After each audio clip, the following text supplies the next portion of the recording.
Alright, good morning po sa inyo. Magandang araw sa inyo.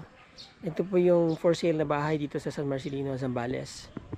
So, yan po yung kalsada. Papunta doon yung National Highway. And then, ito yung interior na po ng barangay. So, ito po yung house and lot na for sale. Pasok tayo sa loob. Okay, so ito po yung garahe. Ayan. Ito po yung garahe. Sir, kasya po dalawang sasakyan dito. Okay, and then ito po yung loob ng bahay. Ayan, sir. Bale, sila po yung may-ari. Sir, ito ba lahat? Including po yung ano po mga kasama sa house? Yung punata, yung aircon, yung wifi, Wi-Fi. yung cabinet na naka-install doon. Okay, opo. Bale, ilang square meters po itong property? Ilang square meters ba ito? Ano pa? Ito kasi again, nung pinaanuhan namin ng titulo, Opo. mas malaki yung personal kaysa yung nakalagay sa titulo. Okay. Kasi mayroon pang bakante dun sa Likod. Oo. Hindi niya po nagagamit. Andyan, diretso rin. Pero kasama po yun sa binibenta? Oo, is kasama. So ito pong bahay more or less mga nasa 139. 139 square meters Yung po. nasa titulo. Yun nasa titulo. Pero pag makita mo, mas maluwang. Mas maluwag. Kasi Okay. yung binili namin sa Biyanan ko ito, hindi Opo. bahay ng Biyanan ko yan. Okay. Sa amin. Kaya, Opo. ganun na lang. Ganun na lang. Okay. So, bale sa ibaba po, ito na po yung pinaka-living room, ano? Oo. Okay, tapos sa baba, ito po, ano po yung kwarto na po yan? Picture mo? Opo. Pwede po. Ayan. Pasensya ka na. Okay lang po. Kapag Opo. So, ito po yung isang May kwarto aircon dito siya, sa baba. Ayan. aircon yan. So, Kasali naka-aircon yan. na po. Kasama na po yung aircon. Okay. Tapos ito po kasama na po itong cabinet kung sakali. Oo, cabinet. Ito, Okay. isa, dalawa, tatlo. Alright. Yan hindi at wala na kaming magamit sa Apo. aircon. Okay. Dito na yung kusina. Ito na po yung kitchen.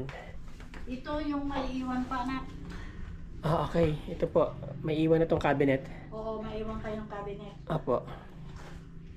Ayun ang maluwang pa. O, tignan mo sa likod. Okay.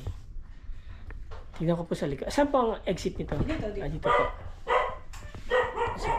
Ang dami pa yung pagkalat kasi yung Okay mga lang iba po. nasa kabila na eh. Alright. Maluwag pa pala dito sa likod. Maluwang pa. Opo. Isang bungalo pa ako yung gusto ko. May Opo. may lababo na, may labamba pa. May po pa. Magandang umaga po. Okay po. Ito, maluwag pa dito sa likod, oh. Ayan. Maluwang pa. Ang source po ng tubig nyo rito ay meron din pong deep well. May bomba. Opo. Tsaka gripo. Running water. Okay po. Okay. So, ito po yung pinaka-kitchen. Yung ibang gamit namin na na eh.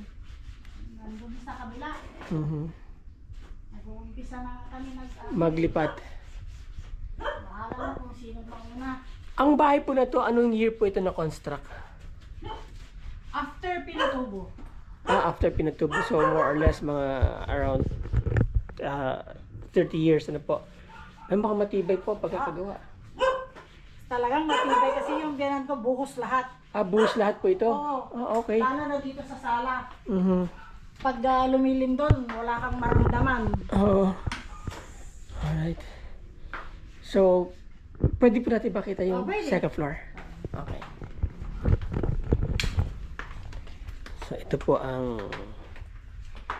sala. Tignan mo naman yung mga haligi oh. Opo.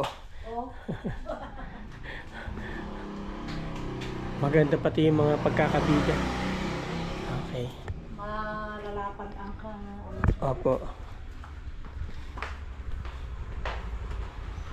Dalawa ang exit niya eh. Dalawa po ang ang parking space. Yes. Dalawang garahe. Mhm.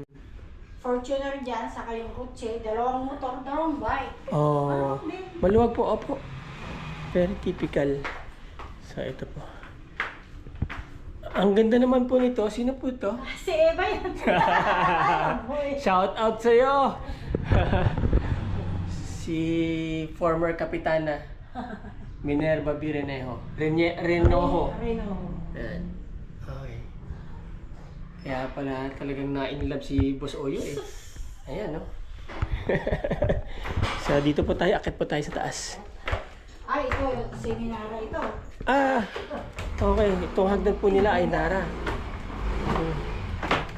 Pagdating po sa taas, light materials na po. Pero maganda kahoy, ano po? Ay, yung... Hindi mo may papalit ngayon yan. Oho. O, tingnan na ka-empake na kami. Ayan. So, ilang kwarto po dito sa taas? Dalawa. Dalawa po. Okay. Pwede po sumilip dito? Pwede. Okay. So, ito yung pinaka-balcony. Oo.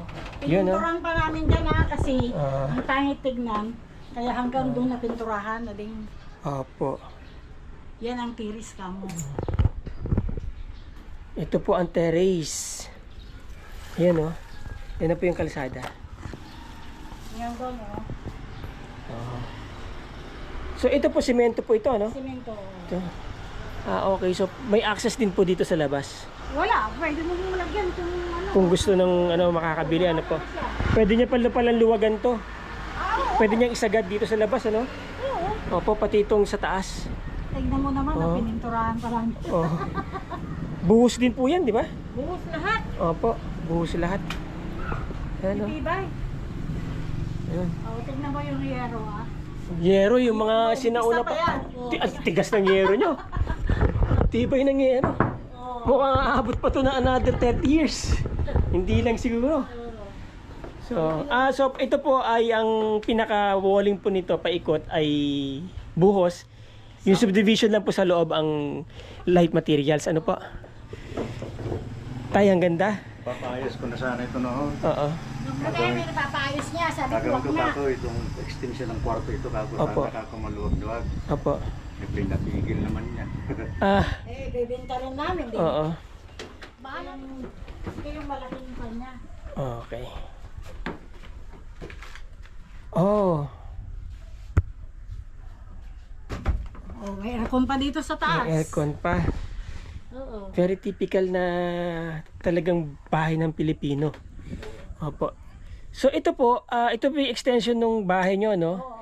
Buhos po yung mga biga nito. Ibig sabihin, pwede sila maglagay ng second floor dito. Ay, oo. Sabi nga Oo. ng biyanan ko, kung gusto mo magkaroon ng sala, ay ng garahe na walang taas, yan na ang papatungan niya. Okay. Para meron kang sala, ay meron kang garden sa lahat. Mm-mm. Eh, wag na tapon. Oo. So pwede pa pala itong i-extend doon. Pwede pa. Opo. Pwede lahat. So Saka ayun. tingnan mo, mga kisame yan. Oo, bagong Malinis pa. malinis ang kisame. Alaga yung mga yan. Ano po yung mga ginamit na frame dito para sa bubong? Kahoy din na. Pero yung mga Yung mga old na kahoy. yung mga matitibay, yung mga o yung mga patistis kumbaga. Ah, oo. Oo, yung mga patistis. Opo. Ano po?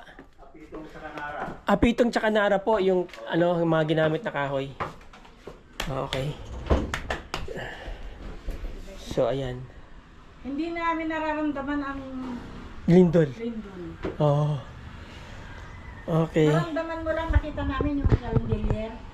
Ang papers po, kumusta naman? Okay naman ang title. Nakapangalan po sa inyo. Oo, pangalan namin. dalawa. Pangalan niyo na, Gusto okay. mo makita? Kung pwede po, opo. Pipicturean ko po.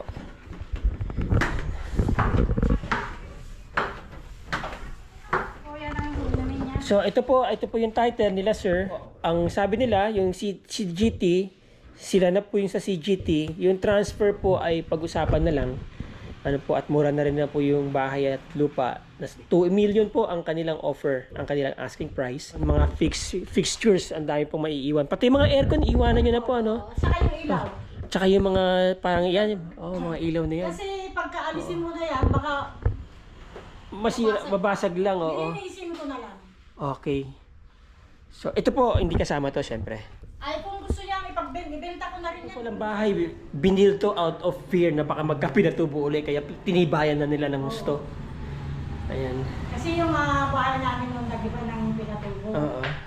Kaya, Pagka umuulan, hindi naman po ba bumabaha? ay hindi. Okay. Ibabalik mo pag bumaha. Okay. Yung ibig sabihin yung bumaha na Apo. pasok dito ng tubig. Apo. Hindi. Hindi po, hindi po. Hindi.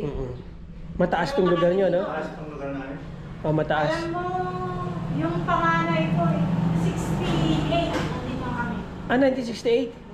Oh. Kasi yung panganay ko, 71 siya eh. Yan po yung mga talagang dapat doon nila ini-invest yung pera nila. Yung mga matataas na lugar, hindi bumabaha.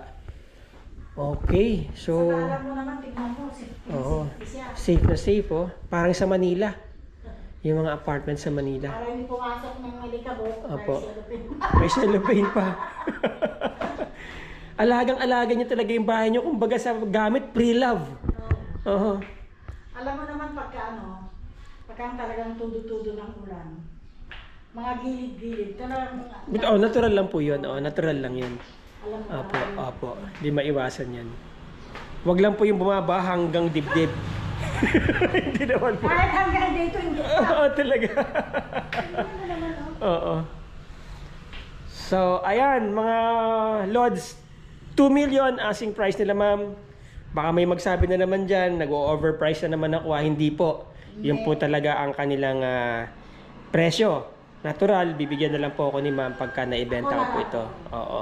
Bahala na ako pa. Oh, yun, bahala na si ma'am. So, yan, napakaswerte po na makakabili nito. Mura po yan sa 2 million dahil nakita nyo naman hanggang dun sa likod, Malinis. malinis pa. Alaga pang ibahay. multo.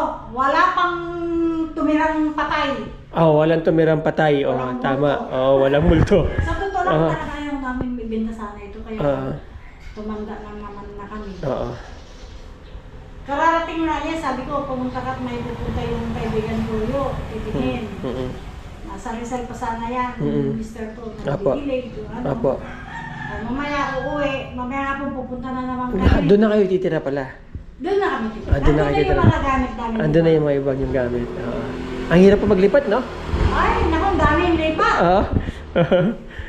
Parang hindi pa nabawasan. Oo. Ate, maraming salamat po. Tutuloy na po ako.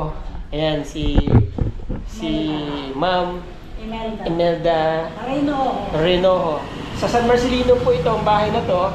Sa Malapit Barangay sa Burgos. palengke.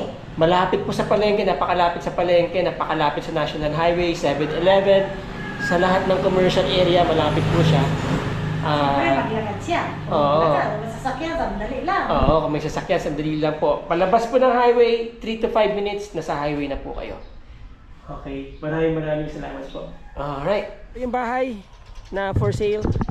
This is 2 million, malinis pong papers. Walang problema, hindi pa binabaha dito.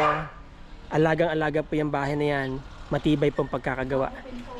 Bagong pintura pa po yung gate kung makikita ninyo. So, Kalaban, nililagay namin. oo. Napakaganda pang investment yan. Sementado ang daan, no? Tahimik ang community. Maganda ang maayos ang mga kapitbahay. Wala pong squatters. Okay? O, unahan na po kayo. Unahan na po kayo. Alright, maraming salamat, ma'am. Okay, sige po.